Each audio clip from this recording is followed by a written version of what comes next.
Good morning, everyone, and welcome back to Arctic Game Talk. I'm Johan Linder, and this is my colleague Emma Prieto. Welcome. Pleasure to have you here again. Me too. Some Arctic Game Lab news to start with. The 19th of May, we're going to have a digital seminarium talking about Arctic Game Lab and the first project that we run called Innovation Game, which was the start of everything.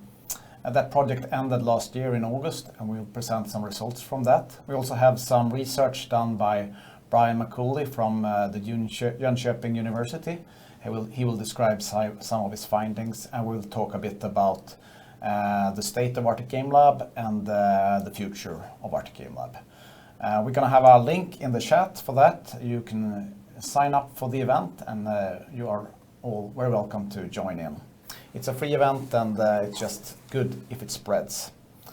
So that, and we're also going to have another talk this afternoon. Yeah, exactly. This afternoon at 15:30 Swedish time, we're going to have an equality talk. It's the first one out of 4, and this first one is going to be hosted by Anna Erlandsson, who's going to talk a little bit about the problem pictures when it comes to equality in games. Super. Yeah.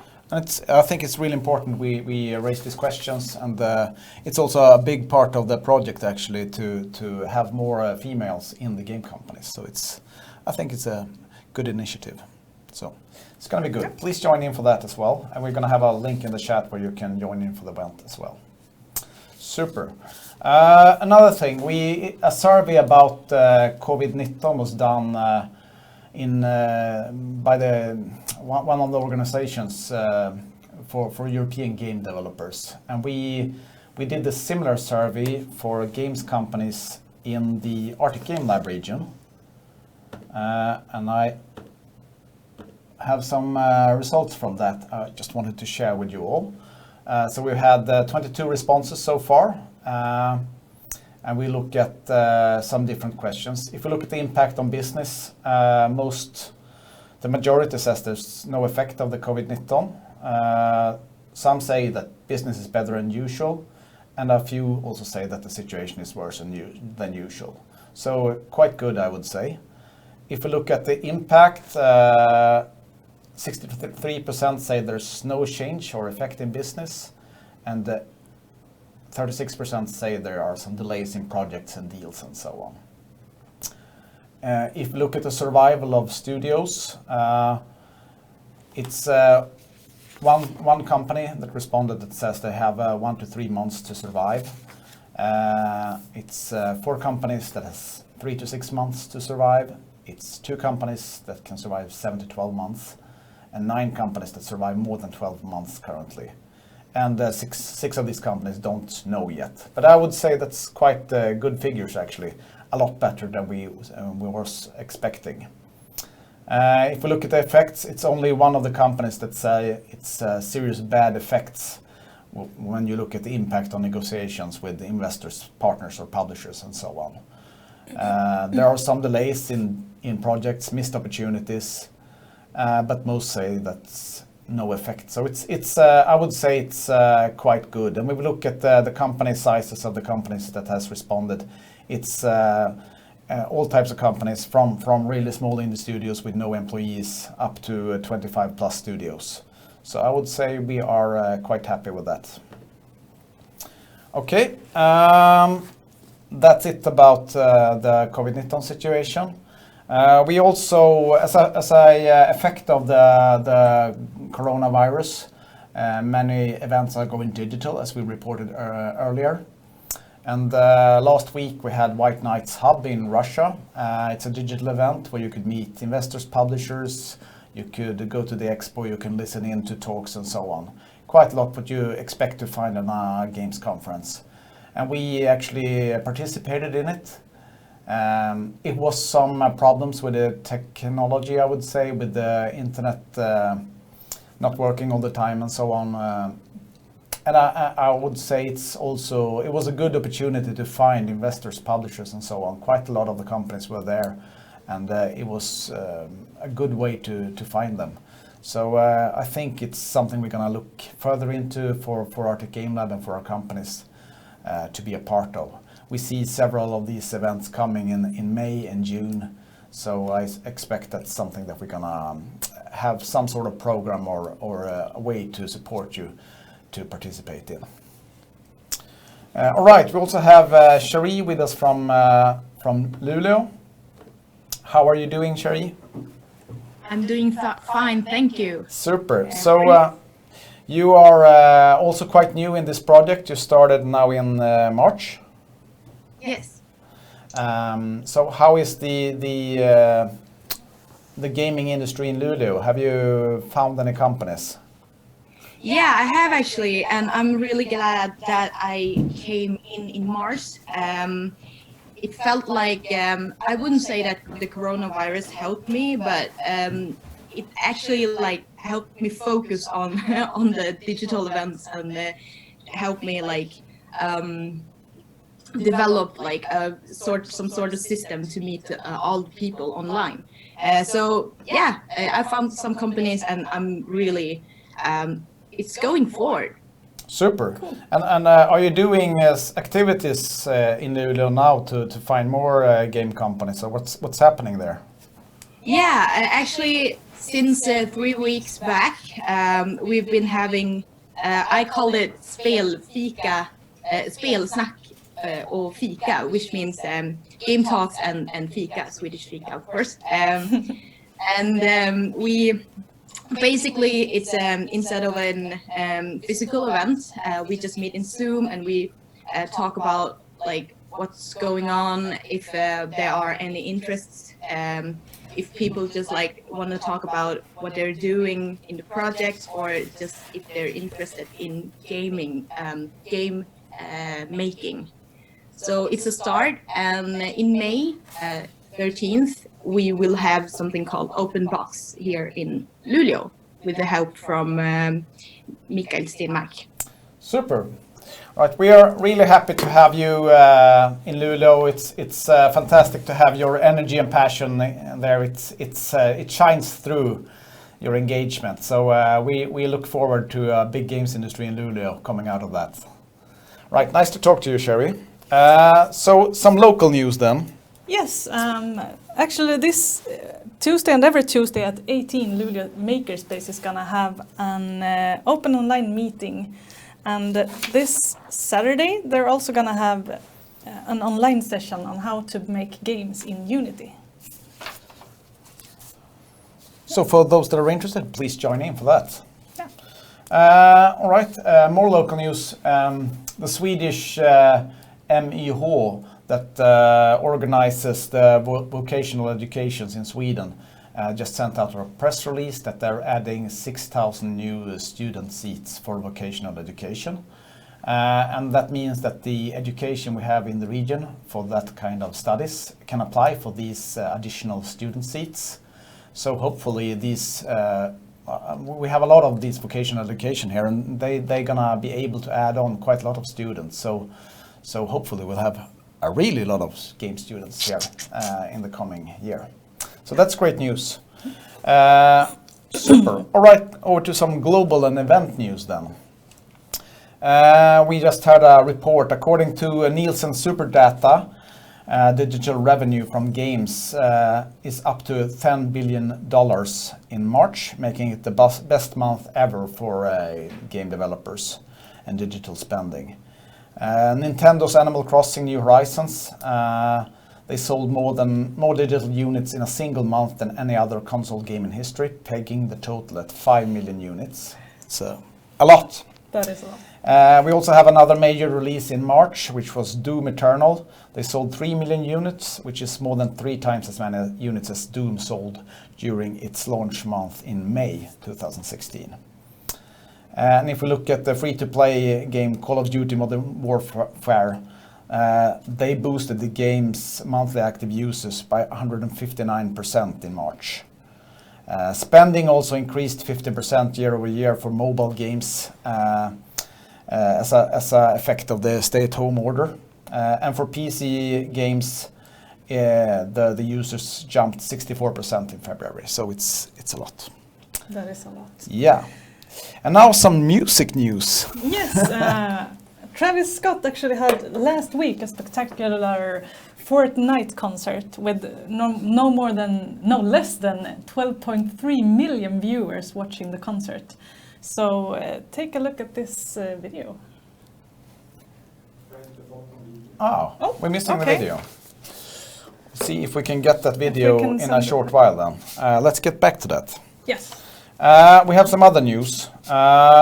We have an event called the European Games BizDev Gathering, which is an initiative to support European game developers in this Corona time.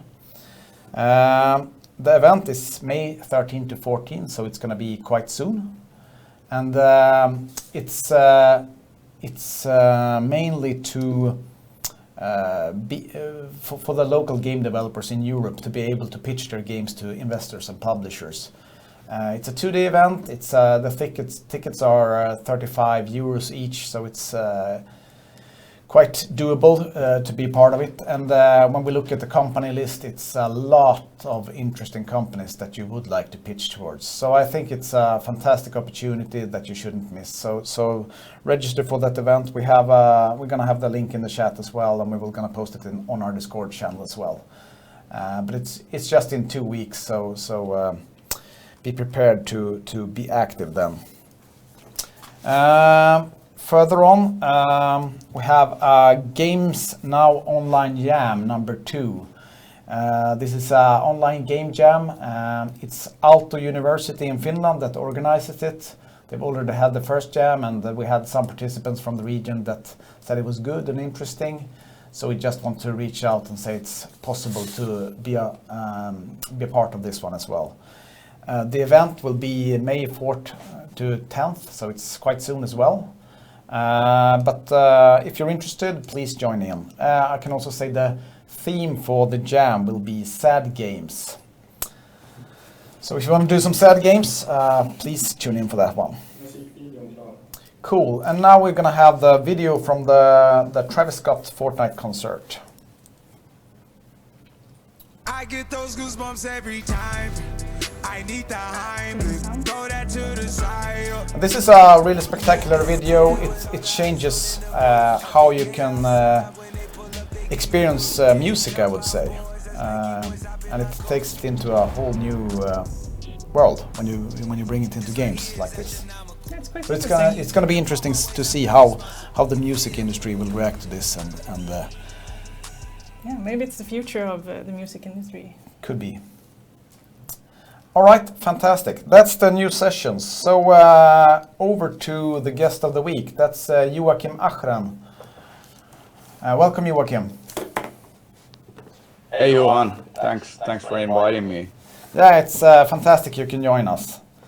Yes. Super interesting. Fun to be here. Yeah.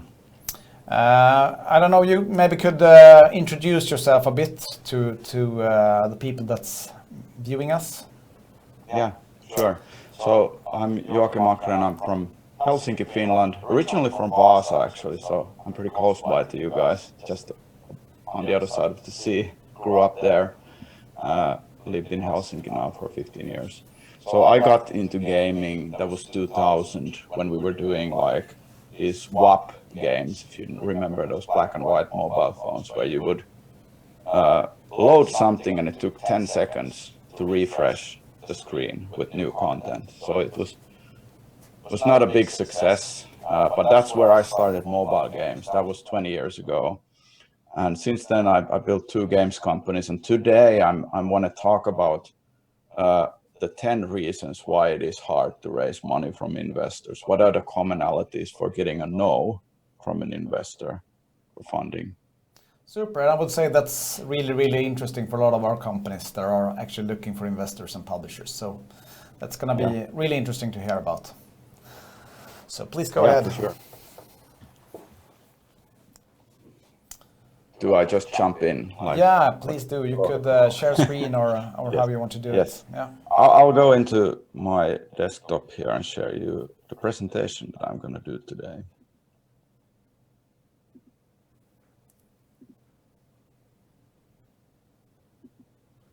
All right. Do you see my presentation? Yeah. Yes. Cool. All right. I'm going to start it off here right now.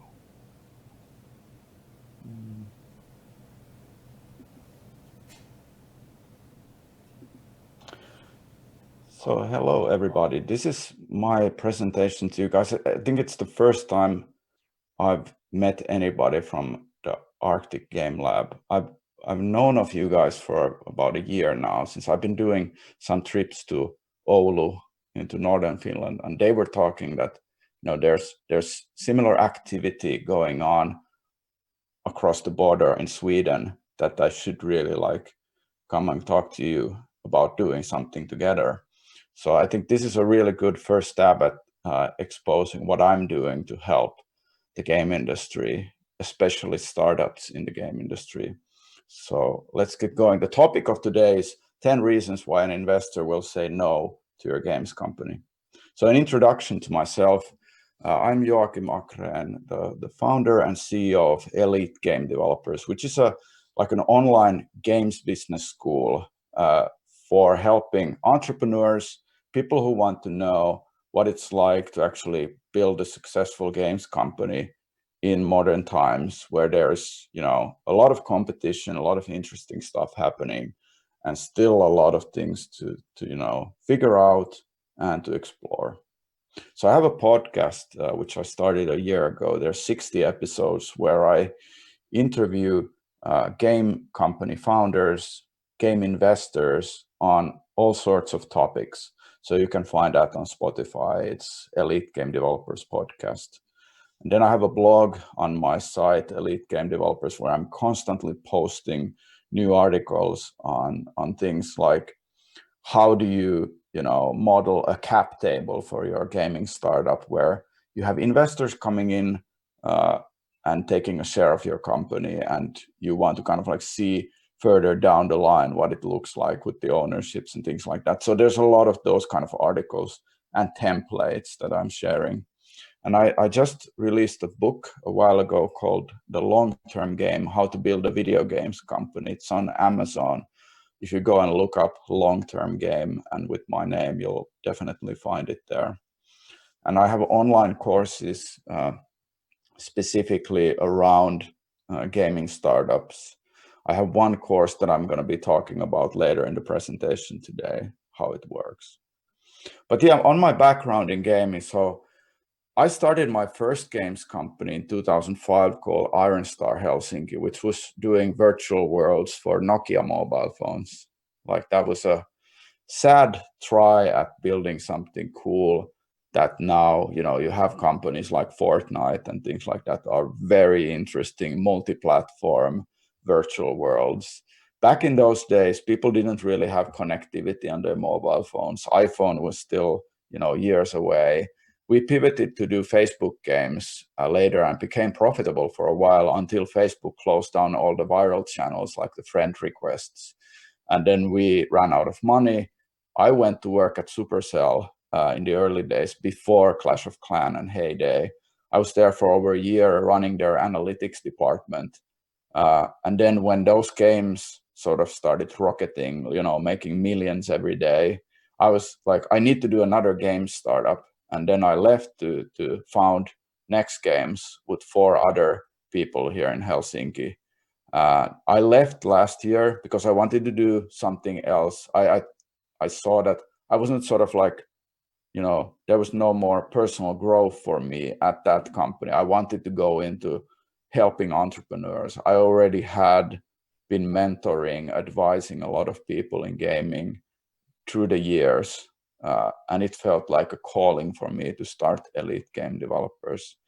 So Next Games is still around, doing fine. They have the Walking Dead games, and there's a Stranger Things game coming out soon. I think there was a leaked video on YouTube. If you want to check it out, I have nothing to do with this leak, but it's a really cool looking game. So, but yeah, going into like today's topic and my work with venture capital, with investors, I've raised, I think, like if we count the Next Games IPO, it's not really like raising from VC, but still altogether I've raised over 50 million for startups that I've founded.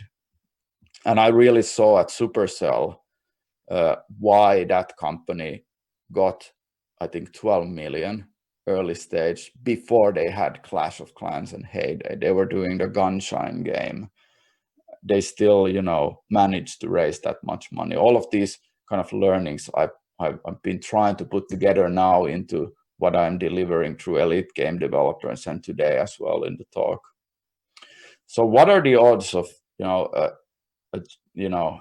like if you take 100 startups, how many of them will get funded? VCs and the investors hear 100 pitches, like hundreds and hundreds every year. It's most likely there's the ones that are most active, they're getting 1,000 pitches every year. So out of 100 pitches, 99 will get a no. So how do I know these statistics? Well, on my podcast, I've been talking to a lot of investors, and they've told me that, you know, they're constantly going through a lot of companies, but they only do maybe 1 or 2 investments in a quarter. So it's sort of very evident that they're really looking for the right company to invest. But why? How do they actually categorize those? So through kind of like all these discussions with entrepreneurs and the investors, and from my own experience, I wanted to put together the 10 reasons that I see as the commonalities for why, you know, 99 out of 100 will get a no. So reason number 1, you're doing a lot of beginner mistakes. You can be a beginner, but there are certain places where you're kind of like stumbling into a moment where it didn't really make sense. Like I see a lot of entrepreneurs, reaching out to me and asking like, hey, I have this spreadsheet that, you know, this guy over there shared to me, which has a list of hundreds of investors and their email addresses. Like, hey, this is like, have you seen anything like this? And I'm going to start like going through this list now. And it feels like for them, they're really happy because they have a list like that, and it increases their odds that that's what they usually think. But there's a lot of problems with these kind of lists, is that when you're connecting to these venture capitalists through cold emails, they're already getting a lot of this kind of cold outreach, constantly bombarding from people through LinkedIn. Like if they go to LinkedIn, they have 20 requests to connect every day with an email or a message regarding an investment. So there's a lot of that going on. So I think like one of the main things that you need to start thinking about here is doing a lot more homework before you reach out. Like research those VCs, what stage are they investing in? Do you have common friends that know this investor, and they could basically recommend you as kind of like somebody that, you know, the investor should take a look at, sort of like that there's a filter in between you and the investor. That's always very useful. I've seen, I do it constantly, that there are entrepreneurs who reach out to me and then they're asking, hey, can I get an intro to North Zone or somebody else who's really like a top ranking venture capital firm? And I'm then like thinking about like, first, is this a really good fit? Is it gonna work? And then I go maybe to the investor and still ask them, do they want to open a dialogue with this founder? This is what they're doing and stuff like that. So I try to be helpful with the VCs, because then it's anyways going to kind of like, you know, the entrepreneur won't be using too much time with the investors who anyways will say no. Like the likelihood is like 1 out of 1 billion that they would invest. So it's helpful for using these kind of like clear gatekeepers, or sort of like more or less people who know better where you should be going after. And another point here regarding like beginner mistakes is that investors don't sign NDAs. This comes out often a lot for me as well. Like somebody is asking me to help them, and they have a brilliant idea, but yeah, let's do a NDA. This is a struggle here, is that usually what investors will do is they're hearing like hundreds and hundreds of companies coming to them, and if all of them would say, we need you to sign the NDA, that would be a legal mess for the investor. And like, can they even like have a real good discussion with any other entrepreneur when they've signed 100 NDAs? Because they need to remember like, oh, am I kind of like doing a conflict here with this mess, or is there a legal claim coming out down the road soon? So that is one of those big mistakes. It's also a red flag that sort of like the entrepreneur hasn't figured out that investors shouldn't be asked to sign NDAs.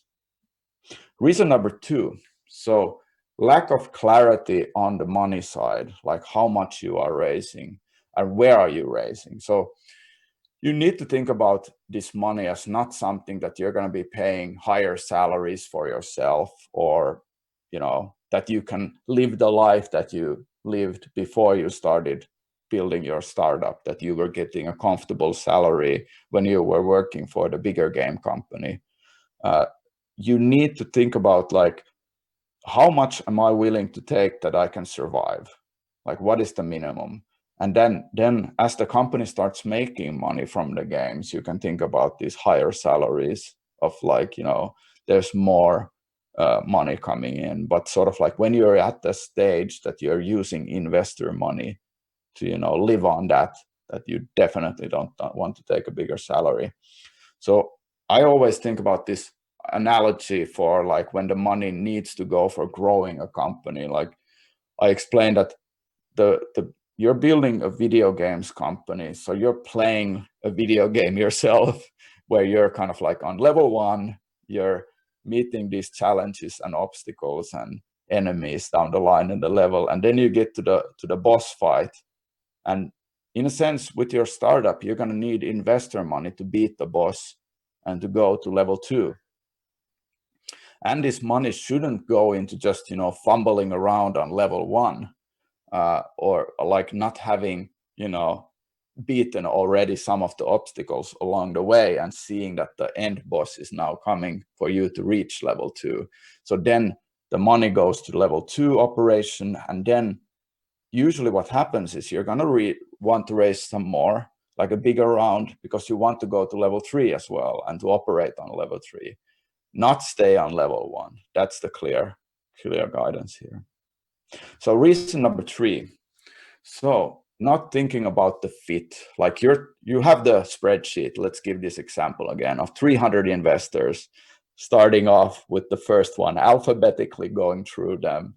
Like there's a lot of things like there going on. You're just focusing on, hey, I need the money, who's going to give it to me? I don't really know if this or that venture partners company is good for me or not, but I just need the money. But like, rather you should think about and do this research again and figure out who can be a strategic help for you down the line. That they have maybe some operational experience from building games companies before. There are really good VCs out there, like you have here in Finland. We have Play Ventures, then you have London Venture Partners in the UK, but all of them, of course, invest globally, like there's Makers Fund. These are the top tier gaming investors you can go after. But if you sort of like have this huge list of investors, you might have people who would never want to invest in games. And that's like, so you're going to spend a lot of time with these people who will, anyways, when they get back to you, they will say, we don't, invest in games, or we invest in Series C or B when it's like tens of millions already on the table. So do a lot of research if there's a fit there or not. And I think like every year there will be more and more gaming investors popping up. Just like a few weeks ago, there was this Transcend fund. I think you can find it by Googling transcend.fund. They have $50 million fund, and they're investing into new gaming companies at the early stage. And before that, there was another one. There's constantly new ones popping up who are specifically investing into gaming, and they know gaming. So they're the best for you. Reason number 4, it's not about the pitch that matters. It's the conversation after the pitch that really matters. So the investors will want to talk with you. They will want to ask questions, and the quality of your answers matter. And it's not about like, hey, here's this question, and then you have an answer ready made, but it's rather a fluid conversation where you can also ask like, hey, so what do you think? And these kind of like friendly discussions over coffee should be the format. And one of those reasons that you're gonna get a no, this is one of those questions that I really like to ask founders is, can you articulate all these possible failure situations for your company? And then we want to have the discussion of what are the ways to navigate past these failure situations so that they don't never happen. And of course, like one of the other things is to talk about your momentum, what's going on, and creating this fear of missing out for the company in a healthy way, not pointing out that, who is advising you or whatnot, just by name dropping, but rather like creating a good feeling about the conversation. Reason number 5, so business basic, knowing your numbers, your industry benchmarks. Think about like understanding what is the competition doing, what kind of games do they have out there, how much are they spending in marketing, or how many players do they have, what are the players saying.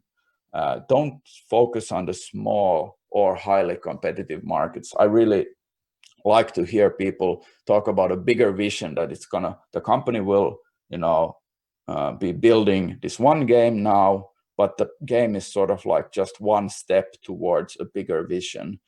This is a place where you get a lot of points from investors when you see that, hey, if I'm trying to raise venture capital money, I need to have the appetite and the ambition for doing something big. Otherwise it's going to be really tricky to have a really good fit there. Reason number 6, so only pitching an idea and not really showing that you've gotten some progress on your hands. So you want to be able to show clear progress to the investors on what you've been doing.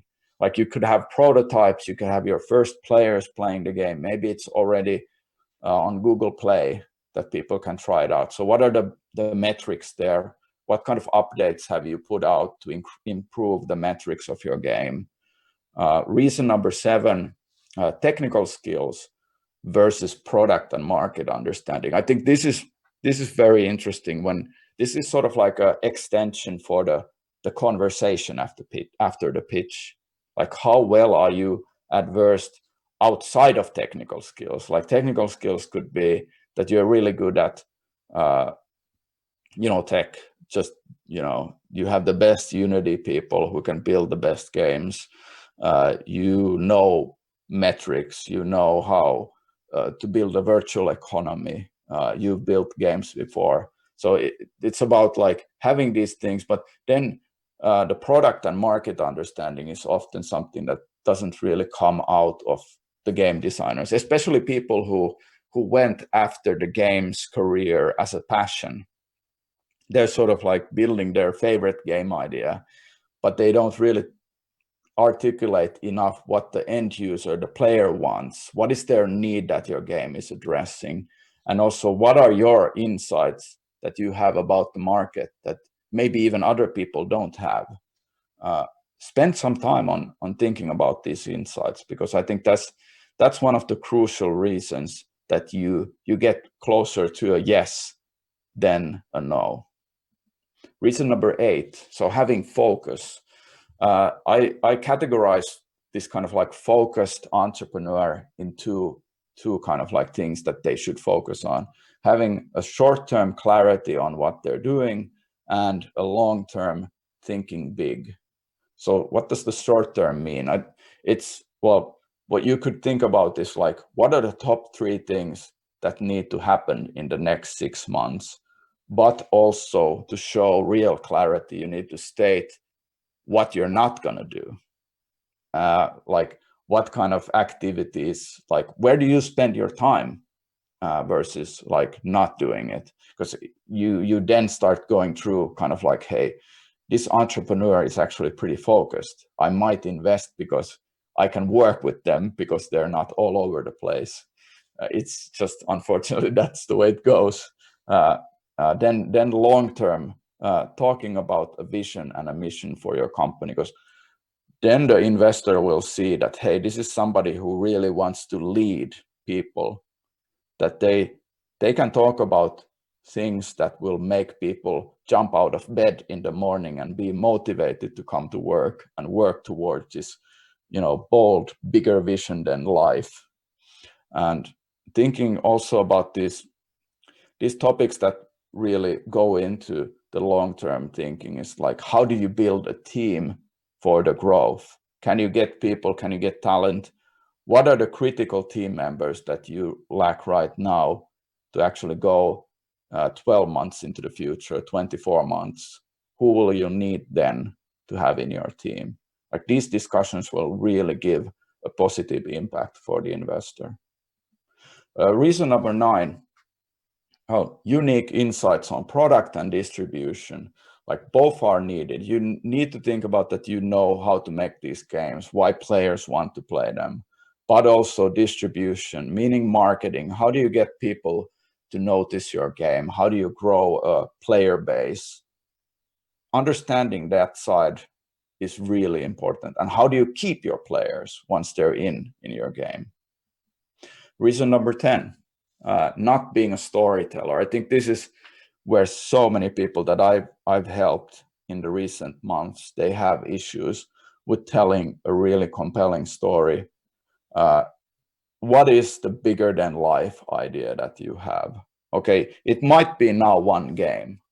That's how I did my first games company. I was thinking about, like, this is like, I have this one idea for the virtual world, and it's going to be cool because we have these and these features. You can dress up your own characters, you can collect virtual items in the virtual world. Well, why is that a bigger than life idea? What does it mean for people around the world? Why will they gravitate towards what you're building with your company? And then the investors will definitely want to bet on these bigger dreams and these bigger ideas. And you want them to feel that they can dream about, like, what it is about, like having this kind of like an interactive narrative going on there, where the investor can also participate in the narrative. And I think the most clear thing here is to avoid not being arrogant regarding competition, what everybody else is doing, but rather focusing on, like, creating win-wins for the whole industry, that we're pushing things forward, and not saying that, hey, those guys, they don't know what they're doing or something. That's really a red flag for a lot of investors. So how do you get things right? What are the keys? So I had Callum here, who's the founder of NetSpeak Games from London. He was on my podcast. You can go there to elitegamedevelopers.com/EP51 to listen to that episode. So he had a really interesting approach to fundraising. And he never built a games company before. He worked at Improbable for several years, and then he left about a year ago. And I think they raised now 2 million. As I'm maybe correct with the number. But, like, he met up with a lot of people in London who were close to venture capital, and started asking, like, how do I really start raising? What is the real, like, way to do it? And in this episode, he shares actually a lot of cool stuff. So I really recommend you go and listen to it. It's an hour-long episode, but he's a really cool guy. So to finish off today's lecture, I wanted to kind of like give you guys this understanding of this one course that I have on my website, which is called the Pitch Your Gaming Company online course. It has lecture videos, templates, but also 3 live sessions with me over video calls, where you get, like, direct insights and help for your games company and your pitching to investors activities.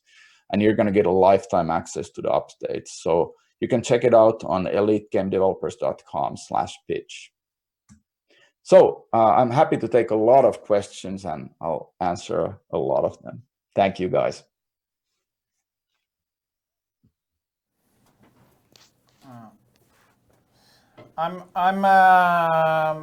It's free for everyone to just ask questions. I have a couple for you. I'm just thinking about we have a lot of like real indie studios here.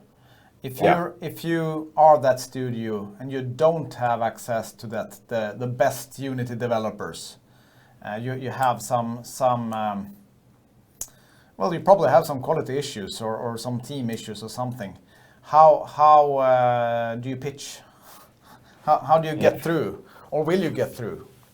No, it's super difficult if you don't have talent. So how do you grow the talent internally is a big question. How do you scale up your team that you have right now, or how do you attract talent to your team, which you're not able to do right now? What are the reasons? It's maybe there's the thing that you're going after, the thing that you're building might not be something that people want to work on. That's of course a problem. Like, how do you change that? Like, why did you start your games company in the first place is a really interesting question as well. Like, was it just that you're passionate about an idea, but why is the idea bigger than life in a sense? There's a lot of ways to go after like scaling up your mission and vision. So I would go into that area realm. There's an author called Simon Sinek. He's really good like presenter and lecturer. He talks about this start with why for any company. Like, that you need to have a belief, a reason to exist in the world. Like, why does the games company need you?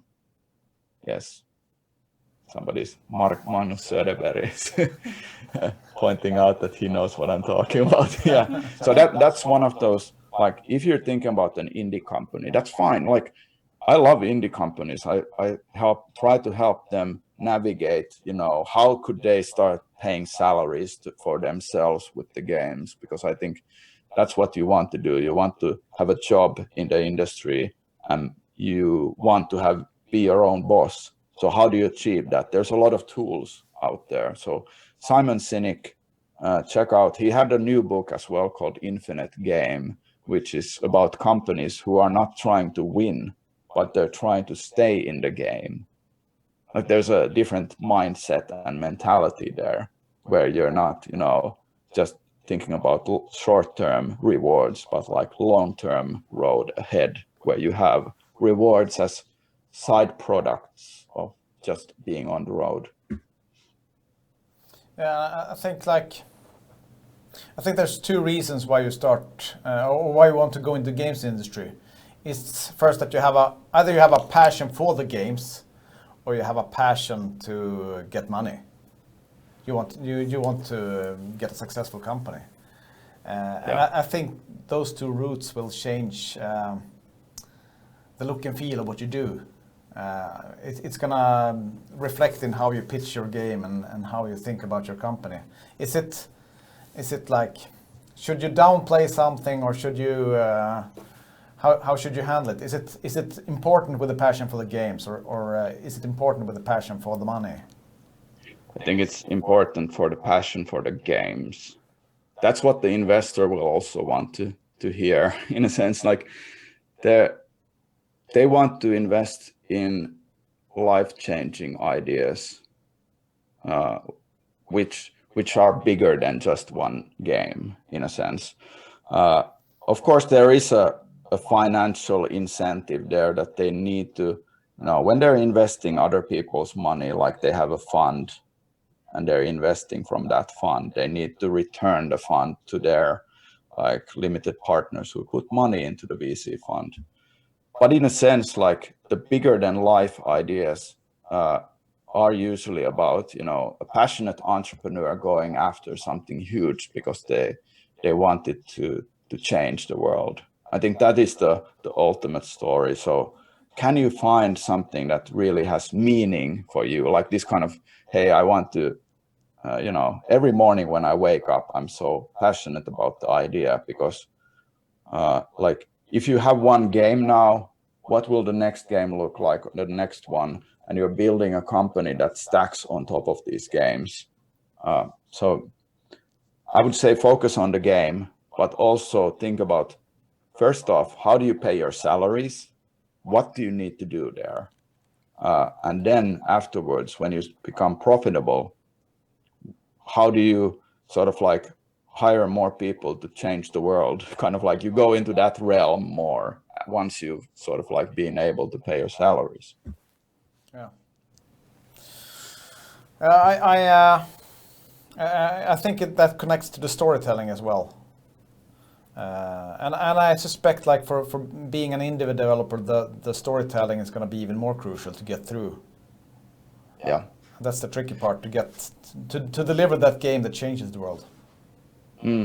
Well, you need to start somewhere. Like I was talking to one company from Oulu who are doing this kind of music DJ game, and the founder had a background in the music industry, and we were talking about like how do we bring, or his idea is to bring music to the front and center of mobile gaming. So how does he do that? He has one game now, which is an idle DJ clicker game.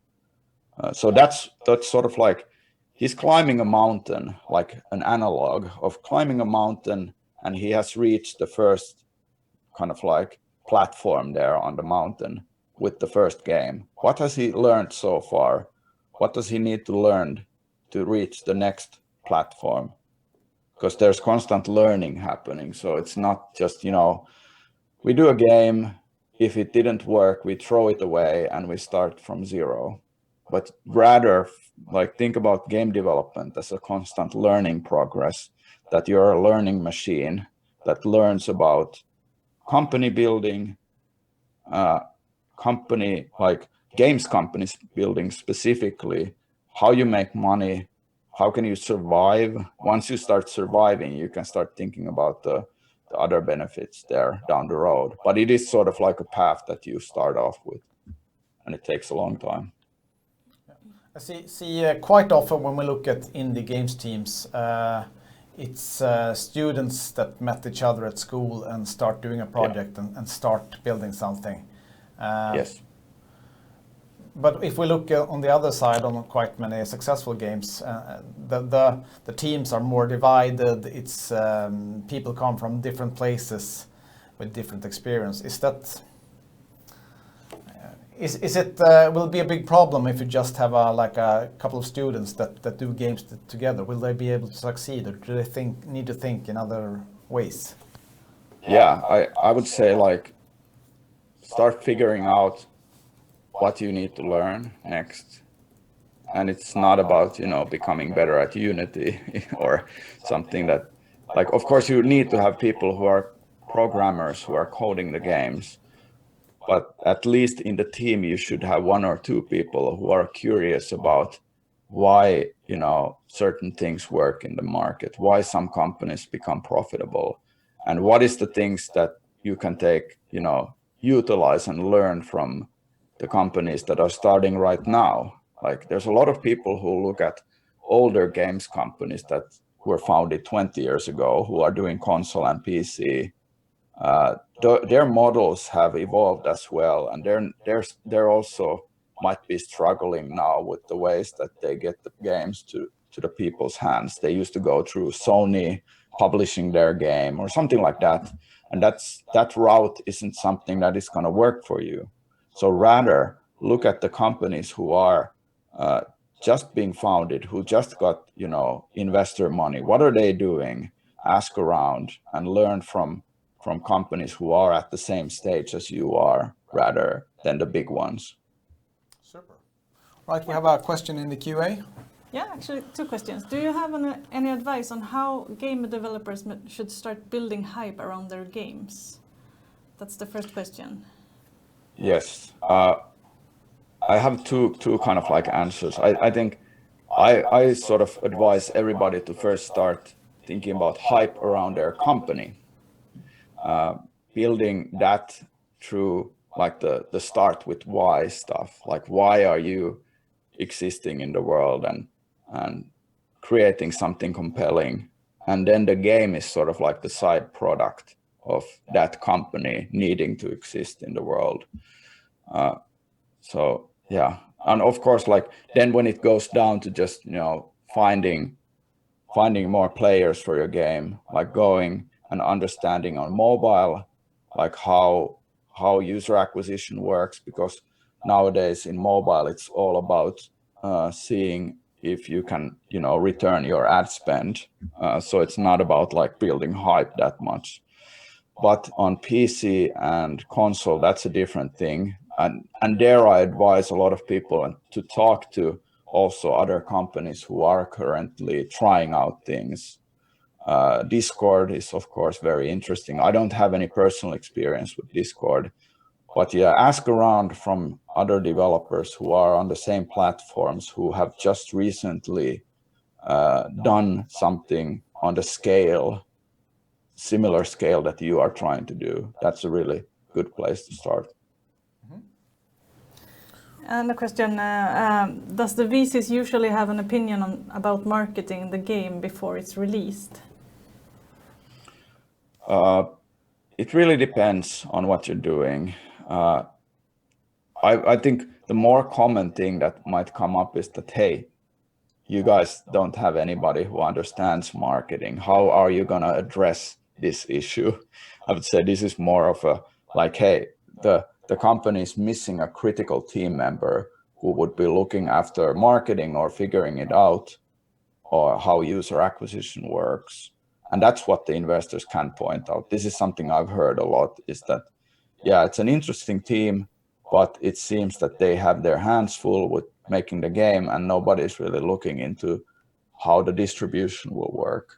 So either you hire somebody or you designate one of the team members to really research the marketing and the distribution aspects to address that investors' worry. Good. Thank you. I'm actually curious. Have you seen any like effects of the coronavirus when it comes to game investments? Have you heard anything how investors think and so on? Yeah, I think the early stage is pretty okay. So if you have, you know, a great idea, a great team, like let's say like this 1 out of 100 companies that gets investment, I think that still happens.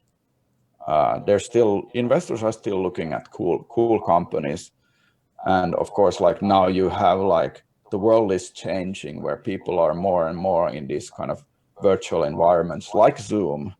Of course, Zoom isn't a game, but if you can bring something that is like a game experience in a Zoom, something that maybe you can just pick up easily and enter into, and it's a game world. Those kind of things will definitely get more attention from investors. But still, like, I think it's not about like they're worried about the economy at the moment. Of course, like in 1 month, everything can change. Maybe the second wave of COVID-19 just hits us and then nobody's playing games anymore. Hopefully that doesn't happen. But at this stage, not too many things have changed. I think more, if a company was already struggling, that, hey, please, can you give us more money, that they had already investors on board. I think those situations will be tough. That do they actually let those companies die and not help them because they were already in a business that is suffering too much from COVID-19. I'm also thinking like the stock market is much lower. The value of the stock market is much lower right now, which might mean that investors have less money to invest. Well, the thing with the venture capital funds is that they have money that has been committed from years ago, and usually it might be harder now for new investors to start coming out. So the existing ones are most likely having really like business as usual moments, but more or less, I think less money isn't a problem necessarily at the moment. There's a lot of money to go around. It's just the good ideas that need to be surfaced. Sounds great. Okay, we don't seem to have any more questions. So I think we can round this up. It was a pleasure that you could join us. Super interesting talk. Sure. And we'll try to stay in touch and see what's happening. we might be having you here as a guest or something else in the near future. Yeah, happy to anytime. Sounds great. All right, Hey. Joakim, nice to meet you. And everyone, we'll see you again next week. Bye bye. Bye-bye. Bye bye.